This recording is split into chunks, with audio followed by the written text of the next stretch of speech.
نحمده ونصلي على رسوله الكريم فأعوذ بالله من الشيطان الرجيم بسم الله الرحمن الرحيم رب اشرح لي صدري ويسر لي أمري قولي اللهم فقهنا في الدين آمين. تو پھر اب بیٹھنے مجھے لگتا ہے کلاس میں اب نہیں نظر آئے گا، تیسری تاریخ آ گئی اور آپ واقعی فیل کریں گے کہ یعنی گھر کے بیٹھنے اور سمٹ کے کوئی وہ بیٹھنے میں اس ترتیب میں ایک حسن ہے، اور اس ترتیب کے ساتھ ہی انشاءاللہ یعنی ابزارپشن بھی آپ کی، کیونکہ آپ سے نہ نماز میں اور نہ علم کی کلاس میں فائدہ نہیں دیتے، نقصان دیتے، الحمد للہ. اور اگر پاس بیٹھا ہوا کوئی ہلکا سا اٹھنے لگے، اگر آپ کے پاس کوئی بیٹھا ہی نہیں تو کوئی آپ کو ہلائے گا بھی نہیں، آپ کسی کے ساتھ بیٹھے ہوں گے تو اس کے ساتھ ہلا دیں گے، ہے نا؟ تو یہ بہت ضروری ہے. اور یہ جو بات ہے کہ اللہ تعالیٰ بندے کے ساتھ ویسا معاملہ کرتے ہیں، تربیتوں کو دعا ہو، بہت ہلا دینے والی بھی بات ہے کہ ہم کہیں بھی سلو نہ ہوں، کہیں بھی جھجک کے بیٹھنے کا نہ کریں، اللہ بخود پہ اللہ تعالیٰ ہمیں رکھے.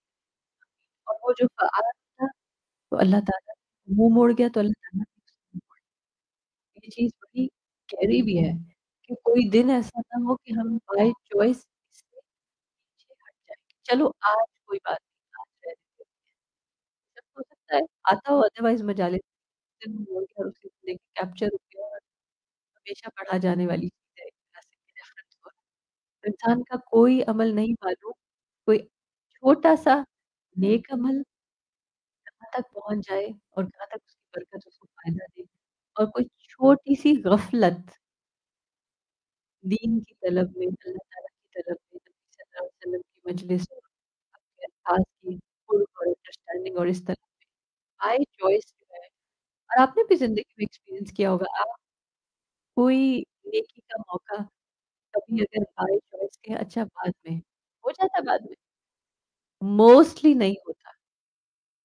آلویز فیل کہ یعنی اللہ سبحانہ تعالیٰ اتنے غیرت والے ہیں کہ اگر آپ اللہ تعالیٰ کو پیچھے رکھیں تو پاسبل نہیں ہے کہ پھر آپ کیچ کریں، پھر آپ پیچھے ہی پیچھے ہی پیچھے چلے جاتے ہیں. اللہ سبحانہ تعالیٰ ہم سب کو معاف کرے. یہ حدیث نمبر 67 لیتے ہیں، حدیث نمبر 67 ایکچولی لمبی بھی ہے اور ہمارا باقی کا لیسن 69 پڑھ لیتے ہیں، بہت آسان. حدثنا محمد بن بشار قال حدثنا يحيى بن سعيد قال حدثنا شعبة قال حدثني أبو التياح عن أنس بن مالك عن النبي صلى الله عليه وسلم قال يسروا ولا تعسروا وبشروا ولا تنفروا. اس کے تو آپ ترجمہ بھی کر سکتے ہیں، یسروا آسانی پیدا کرو، ولا تعسروا سختی نہ کرو، وبشروا اور خوشخبری دو، ولا تنفروا نفرت نہ دلاؤ. ہم سب اس چیز پہ غور کریں، اس کو کہیں الگ بھی لکھ لیں، گھر میں بھی اپنے گھر والوں کے ساتھ، بچوں کے ساتھ بھی اپلائی کرنا ہے، اپنے ساتھیوں کے ساتھ بھی اپلائی کرنا ہے۔ ہر جگہ یہ زندگی کا ایک بہت خوبصورت پرنسپل ہے، لیکن اس کو مس انٹرپریٹ نہیں کرنا۔ بہت سے جب ٹیسٹ وغیرہ آنے لگتے ہیں تو پھر اسٹوڈنٹس کہتے ہیں یسروا ولا تعسروا ٹیسٹ کرنے، رائٹ؟ اور اگر ان کو کوئی تھوڑی-سی بتائے کہ یہ ڈسپلن کے خلاف بات ہوگی تو کہتے ہیں بشروا ولا تنفروا۔ یہ واقعی پریکٹیکلی ہمارے ساتھ ہو چکا ہے۔ تو اس کو یعنی غلط جگہ نہیں لائیں گے، یہاں تہذیب کا کیا مطلب ہے؟ یسروا یعنی دین کے آداب کو جیسے مرضی موڑ دو ضرورت کے حساب سے، آسان ہاؤ ٹو ایکٹ اور دین پہ عمل کیسے کیا جائے، ٹھیک ہے نا؟ جیسے جہاں جہاں آسانیاں ہیں سب اور بشرو خوشخبری دو اور نفرت نہ دلاؤ، کیسے؟ مثلاً کیسے دیکھیں؟ آپ کے کئی ساتھی جو تعلیم القرآن کورس میں آپ کے ساتھ تھے اور اب نہیں ہیں، ان کے ساتھ کوئی خیر و خیری کا معاملہ الدین والنصیحہ بھی ہم پڑھ چکے ہیں پچھلے ہفتے میں، کیا کریں گے؟ ان کو جا کے خوشخبری دو کہ بڑی اچھی اچھی چیزیں چل رہی ہیں، الحمدللہ بلائیں اس طرف، اور یہ نہ کہیں کہ ہاں ویسے لفظ تو بڑے عجیب عجیب ہے، مناولہ اور یہ کیا کیا اور مجھے تو کچھ سمجھ نہیں آ رہی، آتے لفظ تو میرے اوپر سے گزر جاتے ہیں، بے شک بھی گزر جاتے ہیں، ہم بالکل ارلی لیول پہ ہیں نا، یہ بہت ضروری ہے۔ اور خوشخبری کیا اس مجلس میں شامل ہونے ہی میں کتنی بڑی بلیسنگ ہے، من سلک طریقا یلتمس فیہ علما سہل اللہ لہ بہ طریقا الی الجنہ، یہ تو ہم پڑھ ہی چکے ہیں، تو یہ ساری خوشخبریاں ہیں یہ ہمارے لیے الذین یعلمون والذین لا یعلمون، یہ تو نہیں ہو سکتا ہم درجے طلب کرتے رہے اور کرنے کے لیے ہمارے پاس وقت نہ ہو۔ تو اگر ہمیں درجوں کی بلندی چاہیے تو ہمیں تھوڑی سی محنت کرنی پڑے گی، بلندیوں کا سفر ہے ہی مشکل۔ جی آپ کچھ کہنا چاہیں؟ جی بالکل، ہر قدم انشاءاللہ جنت سے قریب کرنے والی ہے، تو یہ ہے تبشیر کہ اگر محنت ہے، مشقت ہے تو بھی دیکھیں مل کیا رہا ہے، بغیر محنت کے تو حقیر دنیا بھی نہیں ملتی جو مچھر کے پر کے برابر نہیں، ہم اس جنت کے لیے محنت نہیں کرنا چاہتے تو ایسے ہی مل جائے، سبحان اللہ۔ چلیں آگے چلتے ہیں۔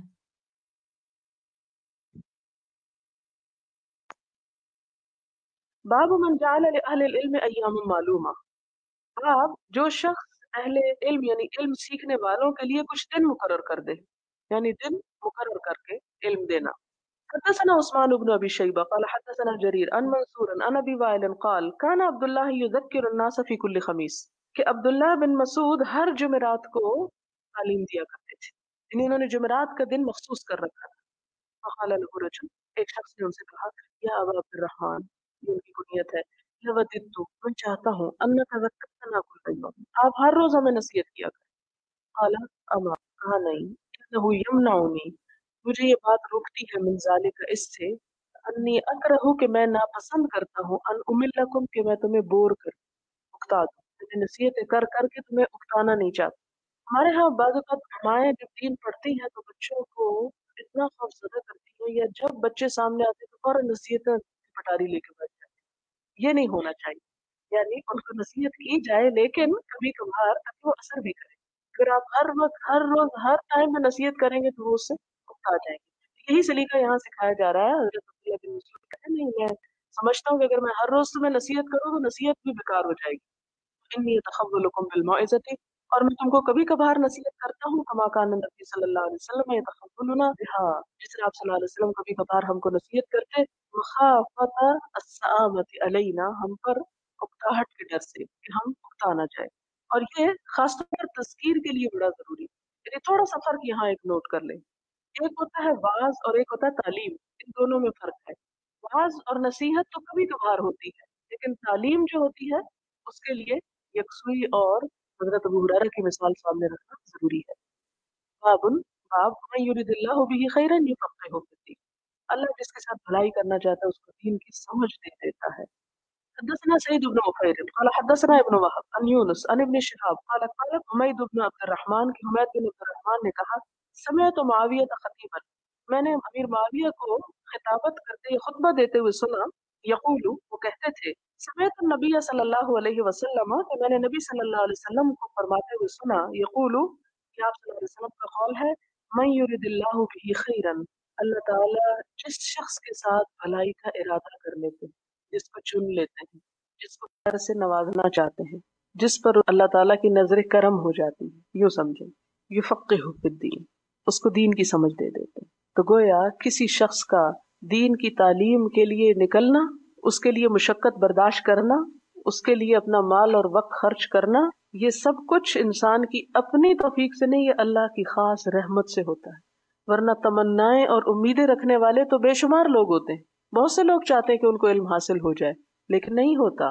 تو جس کو یہ توفیق یا موقع میسر آ جائے، یہ دراصل کیا ہے؟ اس پر اللہ تعالیٰ کے احسان کا ایک پرتو ہے.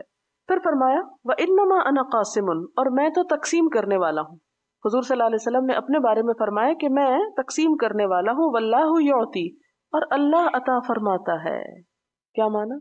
کہ اصل خیر اور بھلائی اللہ کی طرف سے آتی ہے، اور میرا کام کیا ہے کہ اللہ تعالیٰ سے اس بھلائی کو لے کے لوگوں میں بانٹنا. یعنی جو شخص سیکھ رہا ہو گویا اس پر بھی اللہ کا کرم، اور جو سکھا رہا ہو اس پہ بھی اللہ کی عنایت، کہ اس کی توفیق اور اس کی رحمت کے بغیر یہ کام ہو ہی نہیں سکتا. اصل عنایت، اصل عطا کس کی ہے؟ رب کائنات کی. اور باقی کچھ لینے والے ہیں، کچھ دینے والے ہیں، دونوں ہی اللہ کے نظر میں آ گئے. ورنہ یہ ہے کہ دینے والا دے ہی نہیں سکتا، لینے والا لے ہی نہیں سکتا اگر وہ نہ چاہے. دونوں میں سے کسی کا بھی کمال نہیں ہے.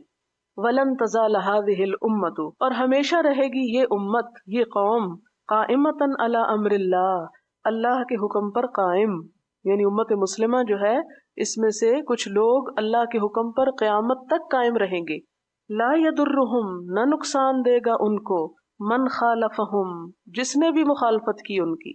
یعنی جو لوگ اللہ کے دین کے ساتھ چمٹ جائیں، پھر لوگ ان کی مخالفت بھی کریں، ان کے ساتھ دشمنی بھی کریں، ان کو نقصان پہنچانا بھی چاہیں تو نہیں پہنچا سکیں گے، کیونکہ اللہ نے ان کو اپنی پناہ میں لے لیا.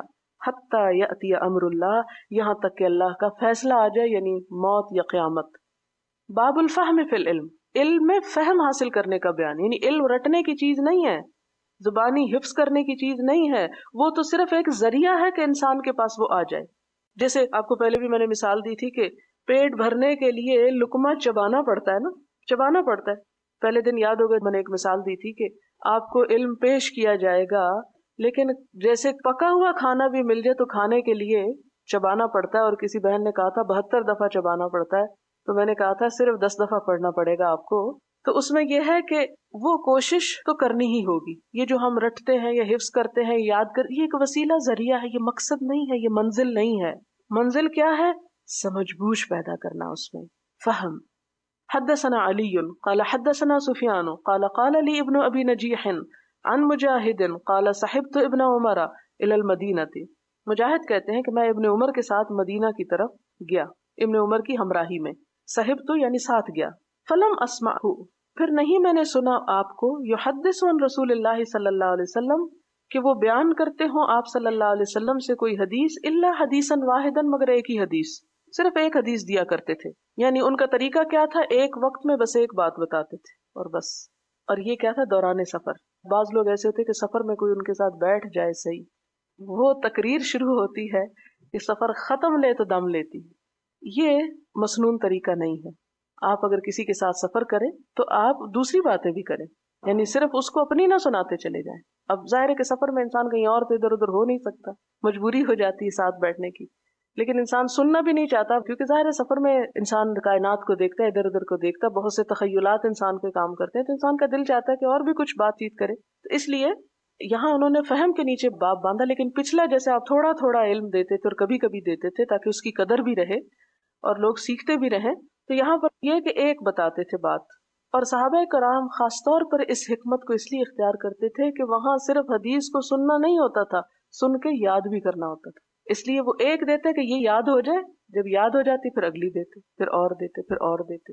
قال كنا عند النبي صلی اللہ علیہ وسلم فأتي بجمار، کہتے ہیں کہ ہم نبی صلی اللہ علیہ وسلم کے پاس بیٹھے ہوئے تھے کہ کھجور کا ایک گابھا لایا گیا، یعنی خوشہ لایا گیا. فقال، تو آپ صلی اللہ علیہ وسلم نے فرمایا، ان من الشجر شجرة مثلها كمثل المسلم فأردت ان اقول هي النخلة فاذا انا اصغر القوم فسكت. یہ پیچھے حدیث گزر چکی ہے. وہ کہتے ہیں کہ میں نے سوچا کہ میں جواب دوں کہ وہ کھجور کا درخت ہے جب آپ نے اس کا ذکر کیا.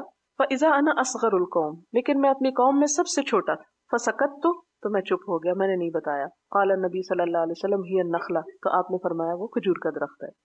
باب الاغتباط فی العلم، علم میں رشک کرنا. رشک یعنی دوسرے پہ رشک کرنا، والحکمت اور حکمت میں، یعنی علم اور دانائی کی باتوں میں رشک جائز ہے. وقال عمر، اور عمر رضی اللہ تعالیٰ عنہ نے کہا تفقہوا، سمجھ بوجھ پیدا کرو، قبل ان تسودوا، اس سے پہلے کہ تم بزرگ بنائے جاؤ، اس سے پہلے کہ سردار بنائے جاؤ، اس سے پہلے کہ تمہیں اپنا بڑا قرار دیا جائے، تمہیں معاشرے کے اندر کوئی مقام یا اہمیت دی جائے، اس سے پہلے کیا کرو؟ کچھ اپنے اندر علم کی سمجھ بوجھ پیدا کرو، کیونکہ بغیر علم کے اگر انسان دوسروں کی رہنمائی کرتا ہے تو اس کا نقصان کیا ہوتا ہے؟ دوسروں کو علم کی بجائے اندھیرے میں لے جاتا ہے. اس میں حدیث کیا ہے؟ حدثنا الحمیدی قال حدثنا سفیان قال حدثني اسماعیل بن ابی خالد على غیر ما حدثناه الزہری قال سمعت قیس بن ابی حازم قال سمعت عبد اللہ بن مسعود قال قال النبی صلی اللہ علیہ وسلم لا حسد، نہیں حسد یعنی جائز، الا فی اثنتین، مگر دو لوگوں میں. رجل، ایک شخص، آتاہ اللہ مالا، عطا کیا اس کو اللہ نے مال، فسلط، پھر اسے توفیق دی گئی، علی ہلاکتہ، اسے خرچ کرنے پر، فی الحق کی، جائز کاموں میں، حق باتوں میں. یعنی ایک شخص جسے اللہ نے مال دیا، بہت مال دیا، مال کا ہونا بری بات نہیں، لیکن مال اس وقت انسان کے لیے خیر ہی خیر ہے جب اللہ تعالیٰ کسی کو مال کو بھلائی کے کاموں میں خرچ کرنے کی توفیق دے دے.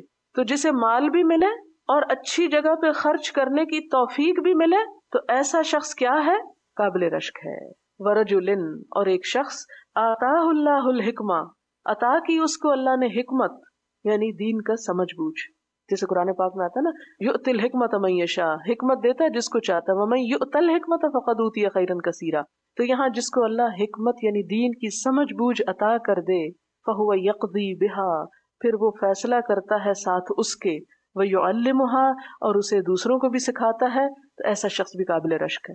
یعنی اپنے علم کو استعمال کرنے کی صلاحیت رکھتا ہے، صرف علم نہیں رکھتا بلکہ یقضی بہا، فیصلہ کرتا ہے. اس کا یہ مطلب نہیں کہ علم حاصل کر کے انسان قاضی بن جائے، جج بن جائے تو جب ہی اس کو اوپر رشک کیا جا سکتا ہے. نہیں، مراد یہ ہے کہ زندگی میں ہر وقت آپ ڈیسیژنز لیتے ہیں، میں فلاں جگہ جاؤں کہ نہ جاؤں، میں اس سے دوستی رکھوں کہ نہ رکھوں، میں یہ فلاں کو مالی مدد کروں کہ نہ کروں، میں فلاں سے کچھ لوں یا نہ لوں. مسلسل انسان ایک ڈیسیژن میں ہوتا ہے، اس وقت کھاؤں یا نہ کھاؤں، نماز پڑھوں یا نہ پڑھوں، نفل پڑھوں کہ نہ. ہر وقت آپ دیکھیں کہ ایک ڈیسیژن لے رہے ہوتے ہیں نا، آپ ہر وقت آپ ایسی پوزیشن میں ہوتے ہیں کہ آپ دو چیزوں میں سے ایک کو اختیار کر رہے ہوتے ہیں. تو یہ یقضی بہا کہ انسان فیصلہ کر لیتا ہے اس علم کی وجہ سے کہ میرے لیے یہ کام کرنا زیادہ دین میں فائدے کا، اللہ کی رضا کا سبب ہے. لہٰذا وہ اپنی خواہشات پہ نہیں پھر چلتا، پھر کس پہ چلتا ہے؟ اللہ تعالیٰ کے بتائے ہوئے طریقے یعنی علم کے مطابق اپنی زندگی میں ڈیسیژنز لیتا ہے. اب یہ تو چھوٹے چھوٹے فیصلے جو ہر وقت ہم کرتے ہیں، پھر بڑے بڑے بھی ہوتے ہیں، جیسے بچوں کی شادی کرنی ہے، کوئی بزنس کرنا ہے، یا اپنی شادی کا مسئلہ ہے جن کی نہیں ہوئی. تو ایسے مواقع پر انسان پھر کیا اختیار کرتا ہے، کیا چنتا ہے اپنے لیے؟ پھر وہ سوچتا ہے کہ جو کچھ میں نے سیکھا ہے اس کو میں نے استعمال کیسے کرنا ہے، یا مجھے کون سا شخص ایسا چاہیے کہ جو مجھے اس راستے میں مددگار بھی ہو. تو پھر وہ اس کے مطابق فیصلے کرتا ہے اپنی زندگی کے. پھر اسی طرح وہ یعلمھا، اور اس کو دوسروں کو سکھاتا بھی ہے. یعنی علم صرف خود سیکھ کر اپنے طرف نہیں رکھ لیتا بلکہ اسے آگے بھی پہنچاتا ہے. تو ایسا شخص جو ہے قابل رشک ہے. باب ما ذکر فی ذہاب موسیٰ صلی اللہ علیہ وسلم فی البحر الی الخضر وقولہ تعالی هل اتبعک علی ان تعلمنی مما علمت رشدا. باب اس چیز کے ذکر میں کہ موسیٰ علیہ السلام کا جانا سمندر میں یا سمندر کی طرف، خضر علیہ السلام کی طرف. یہاں تھوڑی سی ذرا اجنبیت آپ کو معلوم ہو رہی ہوگی کہ موسیٰ علیہ السلام کے ساتھ صلی اللہ علیہ وسلم لکھا ہوا ہے، تو یہ ایک دعائیہ کلمہ ہے، تمام انبیاء کے ساتھ یہ لکھا جا سکتا ہے، لیکن سہولت کے لیے کیا کیا گیا؟ آپ صلی اللہ علیہ وسلم کے ساتھ یہ کلمہ، انبیاء علیہم السلام کے ساتھ علیہ السلام، اور صحابہ کے ساتھ رضی اللہ تعالیٰ عنہ، اور باقی جتنے بھی صلحاء اور علماء امت ہیں ان کے لیے رحمت اللہ علیہ. فی البحر، سمندر کی طرف، الی الخضر، ہم اس کو خضر بولتے ہیں لیکن اصل میں یہ خضر ہے. وقولہ تعالی، اور اللہ تعالیٰ کا فرمان ہے، یعنی سورۃ الکہف میں یہ آیت ہے، هل اتبعک، کیا میں آپ کے ساتھ چل سکتا ہوں، الا، اس شرط پر، ان تعلمنی، کہ آپ سکھائیں گے مجھ کو، مما، اس میں سے جو، علمتا، آپ سکھائے گئے، رشدا، بھلائی کی باتیں. یعنی موسیٰ علیہ السلام کہاں پہنچتے ہیں؟ خضر علیہ السلام کے پاس، یا میں اب اردو میں خضر ہی بولوں گی کہ آپ کو سمجھ آ جائے بات. خضر علیہ السلام کے پاس پہنچتے ہیں، اور پہنچ کر یہ نہیں کہتے اچھا وہ ذرا جو کچھ آپ کو آتا ہے وہ مجھے بتا دیں، ایک ادب اور سلیقے اور تمیز کے ساتھ بات کرتے ہیں اور کہتے ہیں حل اتبیو کا، آپ مجھے اجازت دیتے ہیں کہ میں آپ کے ساتھ چلوں؟ آپ مجھے ساتھ لے جاتے ہیں، کیا آپ مجھے اپنی پیروی کرنے دیں گے؟ اور میں یہ اس لیے آپ کے ساتھ جانا چاہتا ہوں الا ان تعلمنی، کہ آپ مجھے کچھ سکھا دیں۔ کیا سیکھنا چاہتا ہوں آپ سے؟ مما علمت رشدا، جو بھلائی اور جو خیر آپ کو ملی وہ آپ مجھے دے سکے۔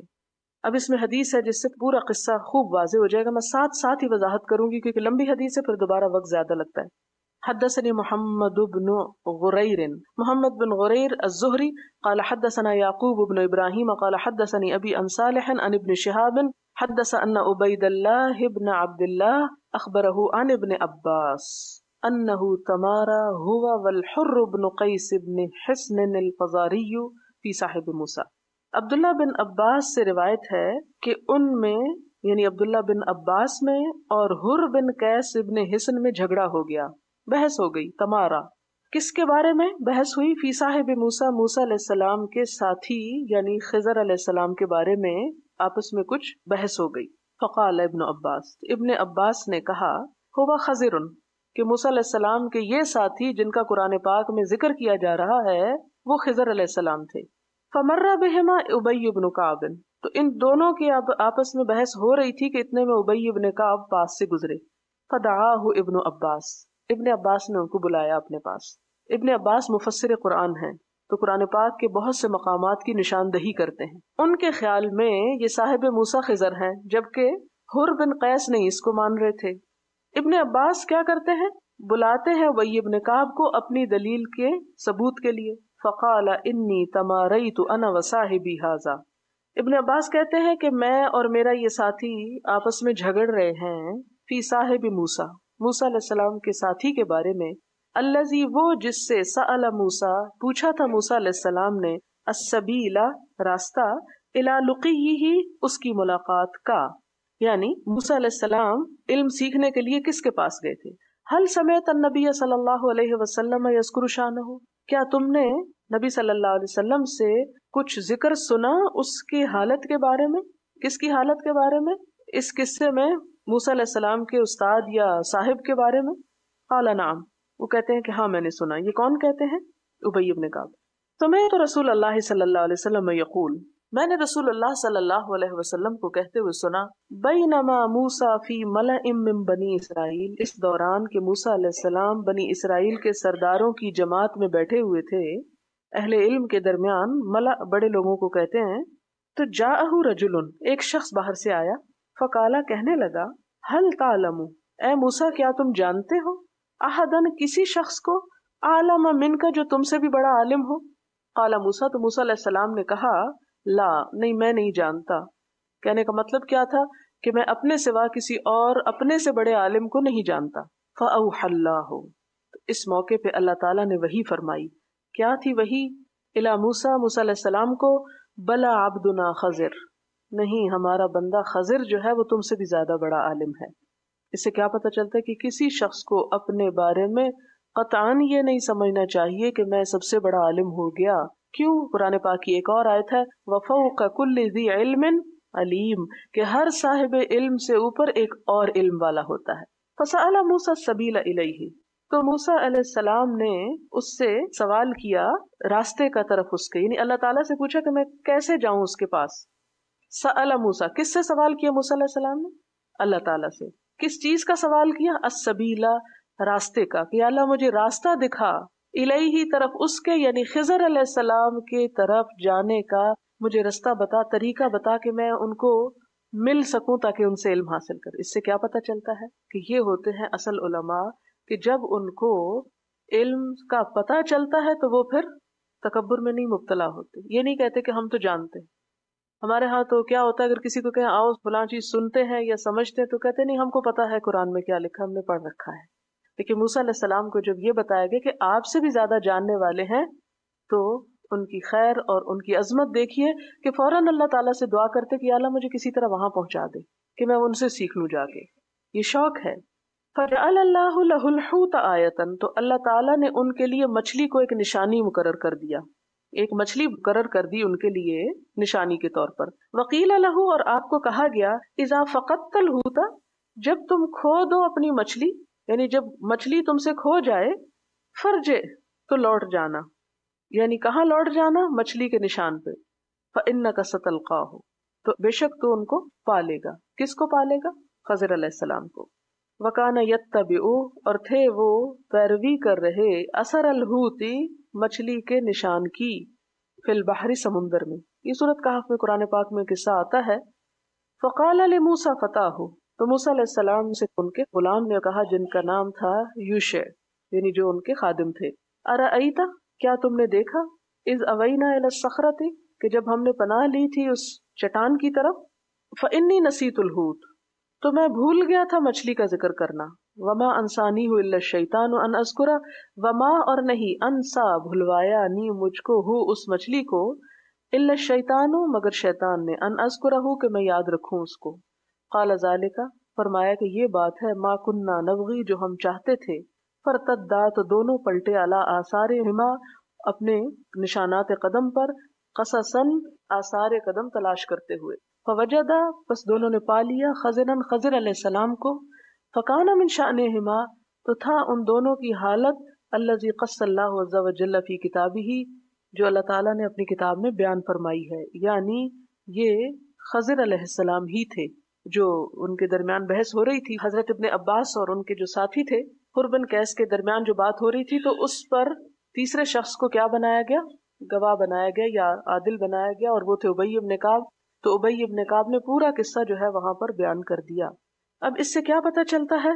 کئی ایک باتیں پتہ چلتی. یہ قصہ آگے بھی آئے گا، اس لیے اس پہ تھوڑی سی مزید وضاحت ہوگی. باب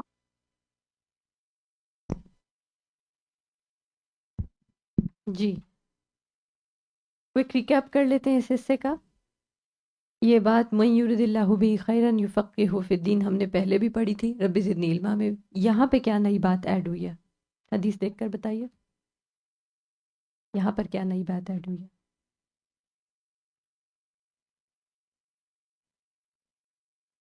جی ہوں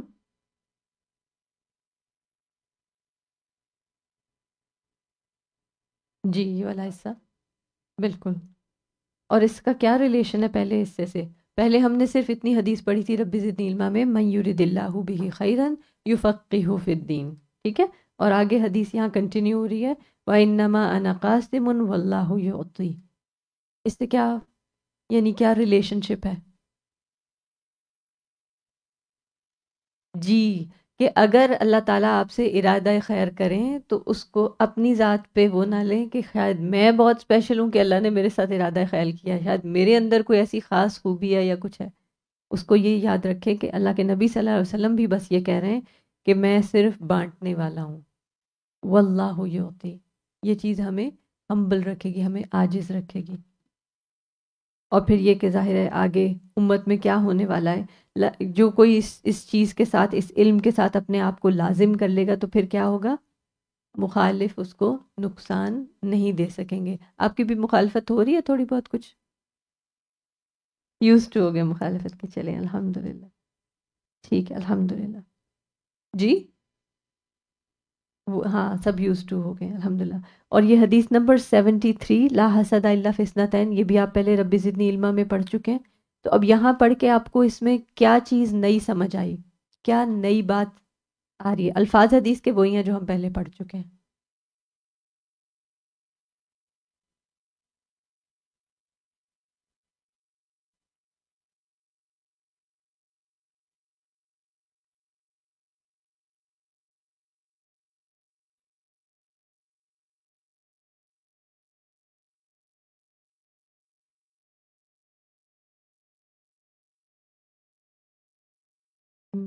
دیکھیں کہ یہ دونوں چیزیں جو ہے نا، دو طرح کے لوگوں کی بات ہو رہی ہے. جسے مال دیا اور اسے حق میں خرچ کرنے کی توفیق دی.